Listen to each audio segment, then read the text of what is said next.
This is HSBC Global Viewpoint, your window into the thinking, trends and issues shaping global banking and markets. Join us as we hear from industry leaders and HSBC experts on the latest insights and opportunities for your business. Thank you for listening. You're listening to the HSBC Global Research Macro Viewpoint, where we speak to the economists and strategists behind some of our key reports published over the past week. Coming up this week, we assess the growing challenges facing the world economy and trade amid rising military and economic conflict. And we consider how Asia is positioned to counter economic headwinds.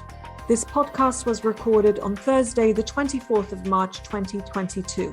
Our full disclosures and disclaimers can be found in the link attached to this podcast. Hello, I'm Aline Van Dyne in New York. And I'm Piers Butler in London. Russia's invasion of Ukraine has dramatically altered the outlook for the global economy, curbing growth, pushing inflation higher, and causing big headaches for policymakers. Our economics team have just published their outlook for the second quarter, and Janet Henry, Global Chief Economist, joins me now. So Janet, just when we thought we were emerging from the worst economic impacts of the pandemic, along comes another enormous broad-based supply shock. Yes, you're absolutely right, Piers. Obviously, what we've seen over the last 18 months is inflation surprise increasingly on the upside. We were just starting to see that the worst of the supply chain disruptions were starting to ease a little bit. And now we know that the impact of the military conflict in Ukraine and the economic conflict that's followed, the sanctions and some areas of retaliation coming through from Moscow actually is worsening the supply side again. So it's going to weigh on growth and most immediately it's going to push inflation somewhat higher, and it's already started from a higher level. So Janet, we've seen commodity prices rise across the board. Tell us about the impact in terms of redistribution of income from commodity consumers to commodity producers. You're right, Piers. It's not just an energy story. Yes, oil and gas prices are rising, but so are metals prices and so are food and agricultural prices. So those countries that produce those products will see higher income. As a consequence, that will help their public finances and their external balances, and relatively speaking, will be more supportive for their growth. For commodity consuming countries, particularly parts of Europe that are most reliant on energy supplies from Russia, this represents terms of trade losses. So they'll see opposite effects. Growth there, particularly in Europe, is going to be more affected, and inflation potentially rise by more than it will elsewhere. So I guess the question is a hard landing inevitable? And more to the point, can central banks prevent it? Who would want to be a central banker at the moment? Good question. So I think it's fair to say that when we think about, for instance, the majors, like the US and the US Federal Reserve, most Fed tightening cycles do end in recession. No central banker typically wants to deliver a recession. They want to deliver a soft landing. People are also asking the question of, is it just recession? Is it outright stagflation, perhaps of this type that we saw in the 1970s of double-digit inflation and really quite severe recessions? This is an incredibly uncertain outlook, and much of the outlook itself will hinge on political decisions, but central banks have a job to do. The inflation was already too high. Now it's actually moving higher as a consequence of current developments.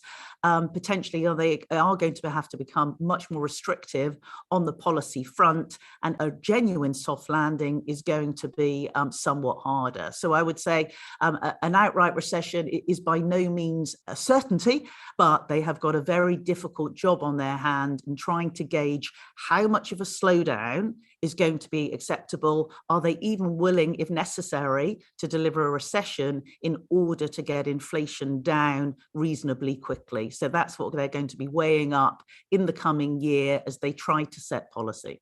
So taking all of that into account, what are your new forecasts? Our new forecasts are for lower growth and higher inflation.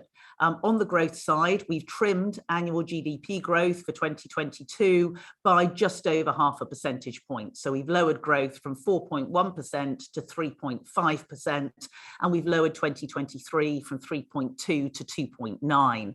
And in terms of this year's downward revision, it's to Europe. Both East and West. And for inflation, a substantial upward revision for 2022. We've revised up inflation from 4.6 to 6.5, and to pretty much every economy we have seen upward revisions.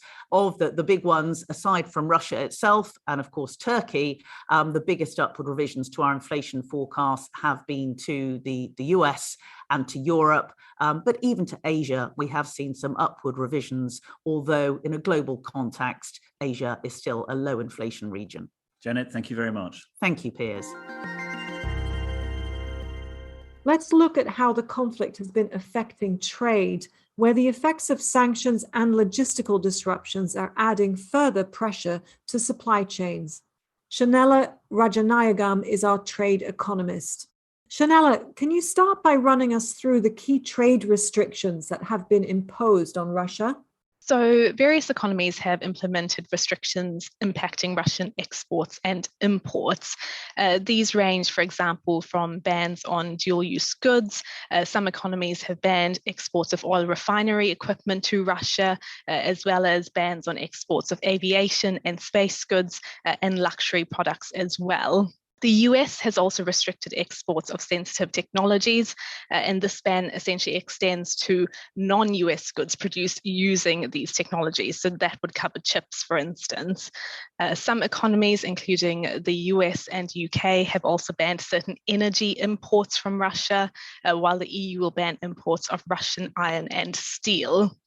And then in addition to these export and import restrictions, the G7 economies have also moved to revoke Russia's MFN status, or most favored nation status.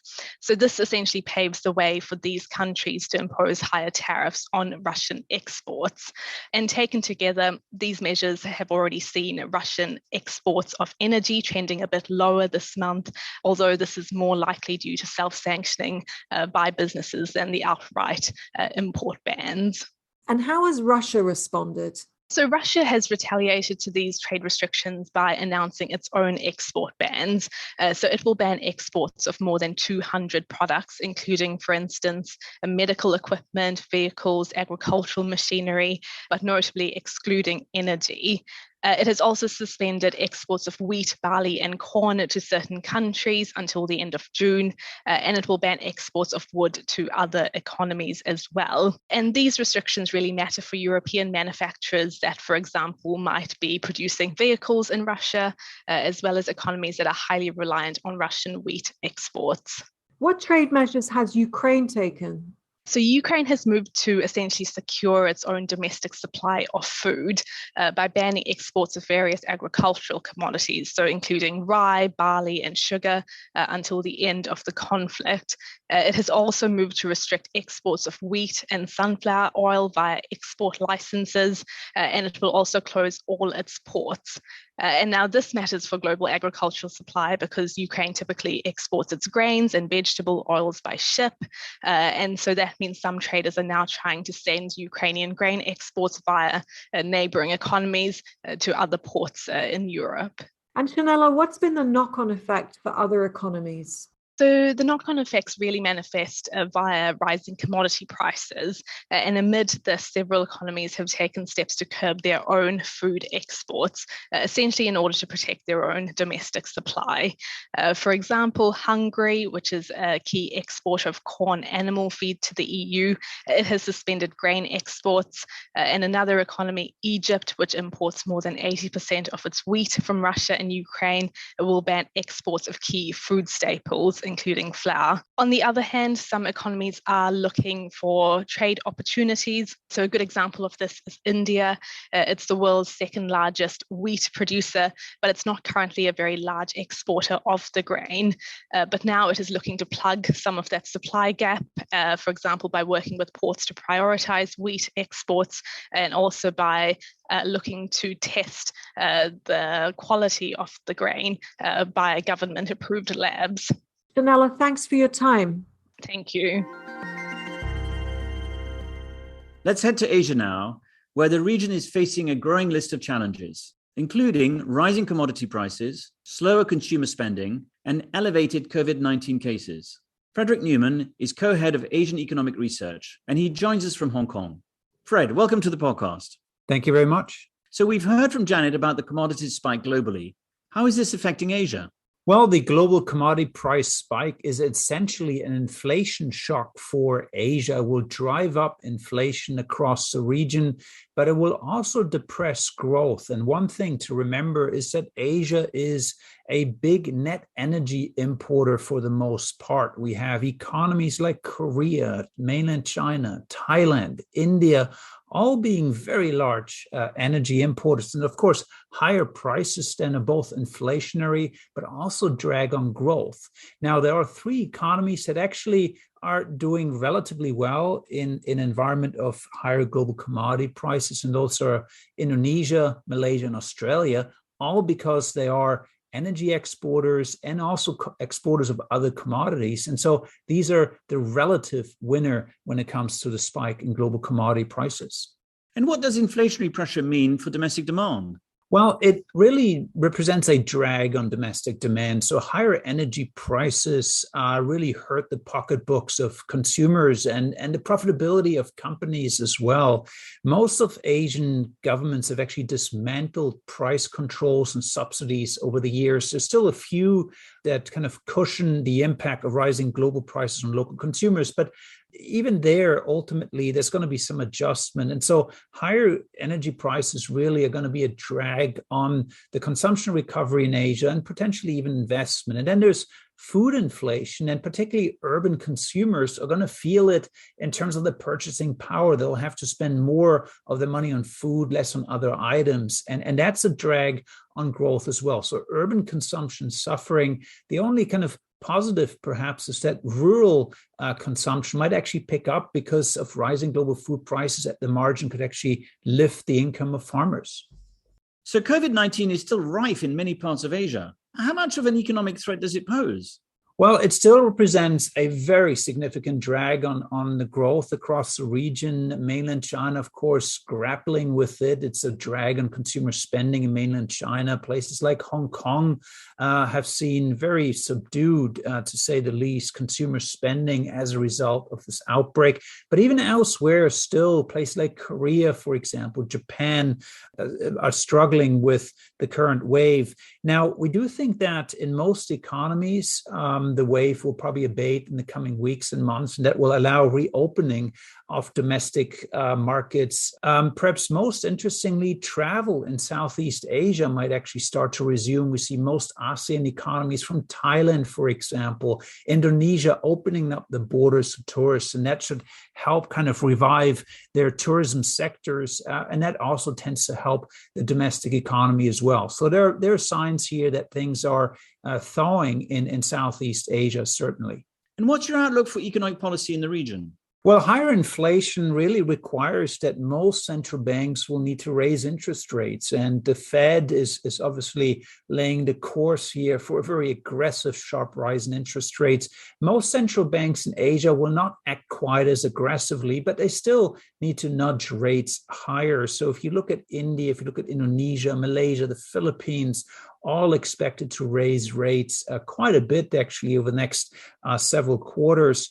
Interestingly, less so mainland China. Actually, mainland China, we have the PBOC running very accommodative monetary policy to aid the recovery. It's still really about delivering stimulus in China. And then you have Japan, where the Bank of Japan will probably keep its foot on the gas as far as the eye can see, despite slightly higher prices. It's not enough for the BOJ to relax. And so they'll keep pushing ahead with their very aggressive easing. Fred, that's a great summary. Thanks very much. Thank you very much. So that's all from us today. Thank you to our guests, Janet Henry, Shanella Rajanagam, and Fred Newman. Thanks very much for listening. We'll be back again next week.